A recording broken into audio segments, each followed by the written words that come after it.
hidupnya lebih baik daripada sebelumnya. Bapak saya seorang yang suka selingkuh dan tidak mempunyai pekerjaan yang tetap, sehingga banyak utang. Sementara ibu saya adalah seorang yang kuat, mandiri, tetapi berwatak keras terhadap bapak, sebab bapak sering membuat sakit hati keluarga, terutama ibu. Dengan sikapnya yang sering berselingkuh dan suka menjual harta keluarga, tetapi dihabiskan untuk dirinya sendiri. Dari hal-hal tersebut, akhirnya bapak dan ibu tidak akur, sehingga saling mendiamkan. Hal ini sudah berlangsung lama dan membuat prihatin keluarga. Pertanyaan 1, salahkah ibu yang mendiamkan bapak karena rasa jengkel sebab bapak sering selingkuh dan sering jual barang, yakni menghabiskan harta dan sering utang?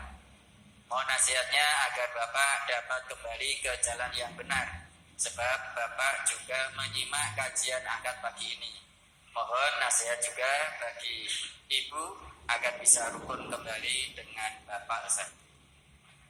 Baca surat An-Nur ayat 3. Nah, nyemak kajian ini, ayat ini coba perhatikan. Termasuk ibu, termasuk bapak, termasuk anak, nanti ngingetkan. Karena ayat ini memberikan solusi. Surat An-Nur, surat ke-24 ayat 3. Az-zani la yankihu illa zaniatan aw musyrikah, waz-zaniyatu la yankihuha illa zanin aw musyrik, wa hurrima dzalika 'alal mu'minin. Pezina laki-laki tidak boleh menikah kecuali dengan pezina perempuan atau dengan perempuan musyrik. Dan pezina perempuan tidak boleh menikah kecuali dengan pezina laki-laki atau dengan laki-laki musyrik. Dan yang demikian itu diharapkan bagi orang-orang mukmin. Sekali lagi, pezina laki-laki tidak boleh menikah kecuali dengan pezina perempuan. pezina itu apa artinya pezina? Tukang suka selingkuh tadi, suka selingkuh. Nama maksudnya selingkuh kan zina kan? Suka selingkuh yuk.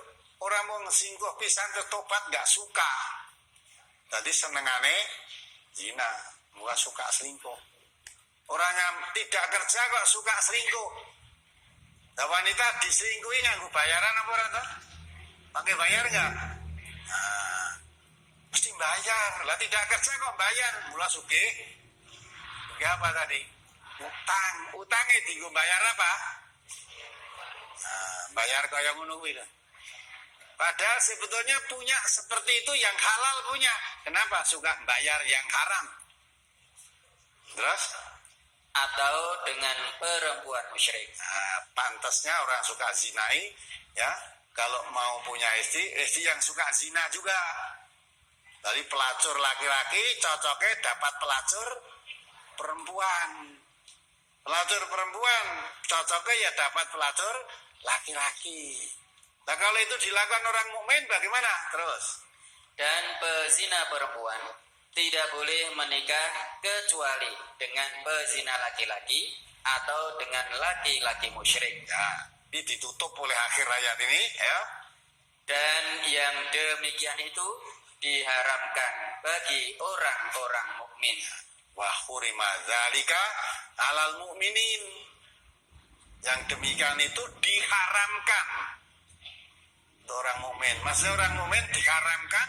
Orang mukmin laki-laki kok menikahi wanita-wanita suka zina, atau orang mukmin perempuan kok dinikahi laki-laki yang suka zina, itu diharamkan.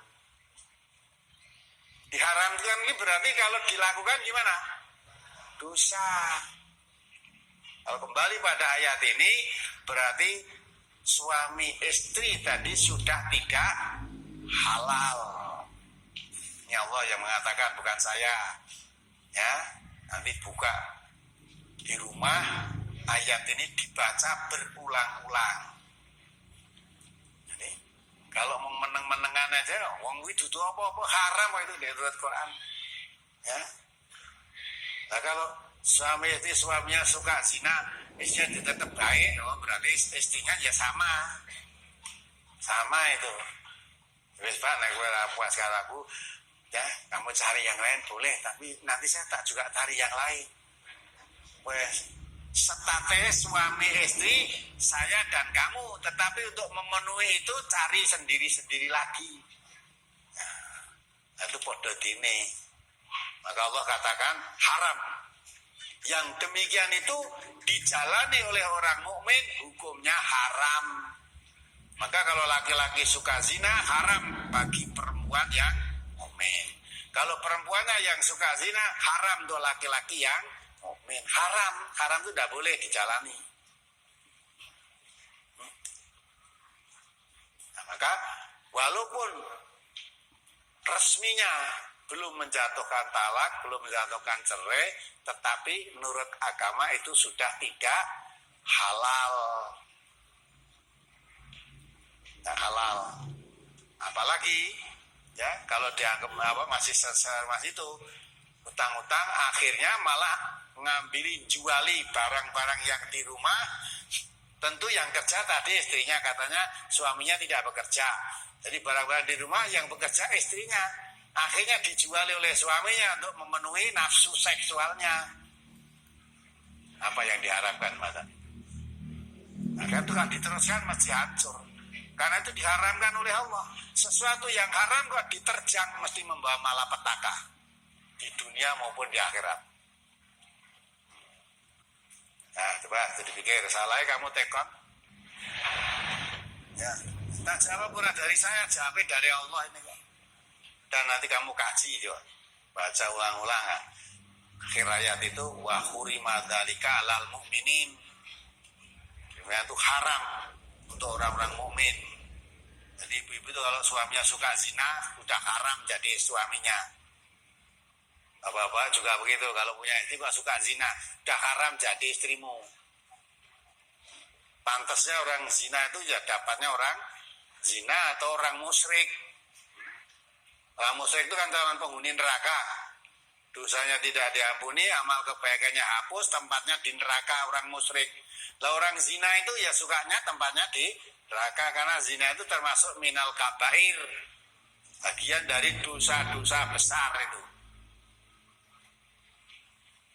Nera percaya karo Quran dia tutupno ben seneng. Wong urip ning dunya wis diloi kok. Tidak begitu untuk apa? Wong urip ning dunya, ya ta?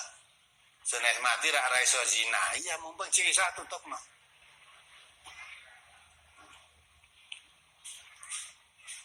Apalagi